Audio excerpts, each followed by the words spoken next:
In this video, we will continue our discussion of infinite sequences. Recall that an infinite sequence, or just sequence for short, is a list of numbers with definitive order. Given a sequence, the typical question that we would like to answer is whether the sequence converges or diverges. In the more specific language we use is we say that a sequence has a limit L if when we go far enough out in the list of numbers, that is by taking n sufficiently large, the terms in that list become as close to L as we would like. So recall from our previous video that we can think of a sequence graphically. And how we do this is we think of it as it being a function whose domain is simply made up of the positive whole numbers. So associated to an input of 1, you have as an output a sub 1. Associated to an input 2, we have an output a sub 2. And so on. A sub 3, a sub 4, a sub 5. And the question we're investigating is, as we get far enough to the right, i.e. in our list of terms, what are those numbers, the a sub n's, becoming close to?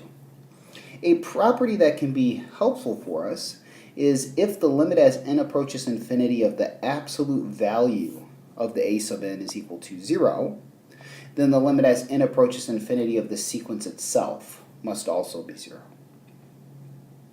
An additional property is that if you have a sequence r to the n, where the r, in this case, is representing a number. So r is a number. That this is convergent if the number is specifically in between -1 and 1, where it is allowed to be 1, and divergent for all other values of r. And we even know exactly what this limit is going to be. The limit will be 0 if -1 is less than r is less than 1, and if r is equal to 1, the value of the limit is 1. Otherwise, we would say that the sequence diverges. Let's now investigate a few examples. So looking at the sequence a sub n, we would like to determine whether it converges or diverges, and if it converges, find its limit. The thing that we might immediately notice here is that this -1 to the nth power is going to make this what we would call an alternating sequence. That is, the terms alternate between being positive and negative depending upon the value of n.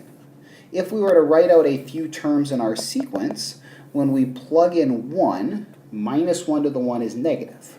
So we would have -1 over 2. If we plug in 2 for n, -1 squared is positive. So we would have 2/5. If we plug in 3 for n, -1 to the third power is negative. So we would have -3/10, and so on. And we can see this alternating behavior. Negative term, negative term, and so on.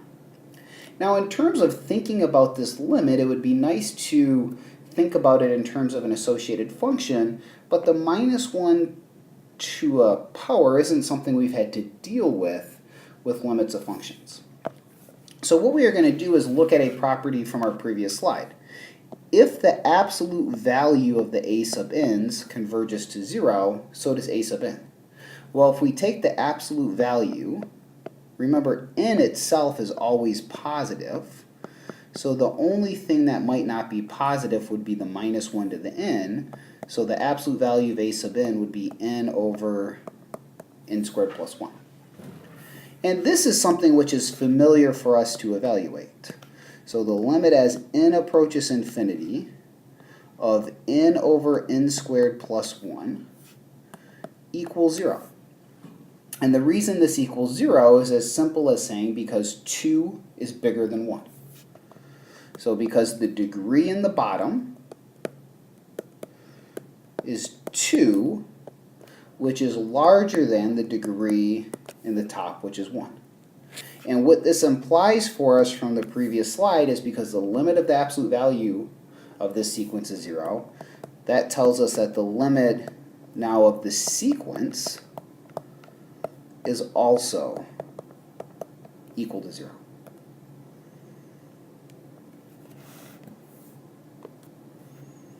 One last example dealing with finding limits of sequences. So in this case, we're going to look at the sequence pi to the 2n over 4 to the n. And the observation to make here is that this is really of the form a number raised to the nth power. So by properties of exponents, we can think of this as pi squared to the n over 4 to the n, which is equivalent to pi squared over 4 to the n. And note that pi squared over 4 is a number which is bigger than 1.